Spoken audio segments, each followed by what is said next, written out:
mais uniquement pour liquider ku ñuy wax Ousmane Sonko. waaw maa ngi bàyyi nag sama confrère bi Ciré Clédor Ly mu eggali. Alors, vous avez plaidé ce matin l'exception d'inconstitutionnalité, mais le juge a décidé de joindre cette question au fond. Déjà, est-ce que vous revenez sur... Bon, voilà, il faudrait d'abord un bref rappel. Vous savez que depuis pratiquement 2 ans, un Sénégalais a subi toutes les violences d'État possibles et inimaginables. C'est tout un système qui a été mis en branle contre lui. Il s'agit d'Ousmane Sonko, simplement parce qu'il incarne un destin et un programme, non seulement sénégalais, mais panafricain. C'est ainsi que des dossiers ont été créés pour empêcher sa candidature aux élections et notamment sa participation aux élections. Il y a eu l'affaire Adji Sarr. Le système pensait tenir Ousmane Sonko et l'empêcher de participer aux élections. Mais vous avez vu, 2 juges se sont prononcés et ont fait comprendre que cette décision rendue dans l'affaire de viol inventé ne pouvait pas prospérer, d'autant que du point de vue de la loi et de la procédure, Ousmane Sonko avait anéanti la décision.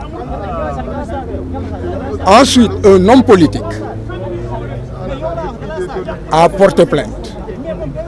Cet homme politique lui reproche d'avoir exprimé son opinion et d'avoir informé la population de détournement et de malversation. Alors, il fallait donc faire un rattrapage. L'État s'est rapidement rendu compte que l'affaire Adji Sarr était une grosse farce et qu'ils allaient échouer sur ce plan. Alors Mame Mbaye Niang a été activé. Il est de l'État, il est du parti de l'État, il a les mêmes intérêts et il est dans le système. Alors, il a déposé une plainte. Cette plainte, en moins d'1 an, a brûlé toutes les étapes. Alors qu'il y a des procédures qui dorment 5 ans, 6 ans, 7 ans. Pourquoi? Parce qu'il faudrait avoir sur le plan juridique le moyen de justifier sa non-participation aux élections parce qu'il serait frappé effectivement de déchéance. Il s'est trouvé que les premiers juges, en rendant leur décision, l'ont bien condamné, mais dans des limites qu'ils estimaient, eux, raisonnables. Le ministère public et Mame Mbaye Niang ont interjeté appel pratiquement dès les premiers jours. Et 17 jours avant même que les délais d'appel ne soient épuisés, l'affaire a atterri au niveau de la cour d'appel et remake. Mais là, le juge a justement calibré la peine sur un quantum permettant à Ousmane Sonko de ne pas permettant effectivement à Ousmane Sonko de rentrer dans le cadre d'une inéligibilité. Il faut que l'on comprenne. J'ai dit que c'est un système, un complot d'État, des procès qui sont fabriqués, des procédures qui sont violées, l'ensemble des droits n'ont jamais été respectés et je ne rentrerai pas dans les détails parce que l'erreur est de dire que Ousmane Sonko a eu ses avocats présents à la barre, à l'audience où la cour d'appel effectivement jugeait cette affaire. Et tout le monde sait que c'est faux. Et pourtant cela est écrit. Par ailleurs, il y a aussi, je dirais, des mensonges grossiers que l'on retrouve dans la décision. Mais ce sont des détails, je n'y reviendrai pas, et ce sont des moyens qui doivent être aujourd'hui jugés. Maintenant, il y a une dernière étape, c'est en fait la Cour suprême. Parce que la décision de Mame Mbaye Niang ne peut pas avoir une valeur juridique utilisable par le système politique s'il n'est pas revêtu de l'autorité de la chose jugée. Voilà ce qui est recherché. Donc il faut que la Cour suprême statue. Et c'est la programmation d'aujourd'hui où la Cour suprême devait en fait se prononcer. Il se trouvait que les avocats de M. Ousmane Sonko ont déposé une exception d'inconstitutionnalité.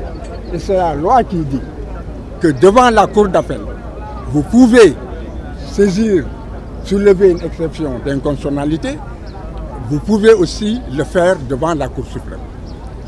Alors,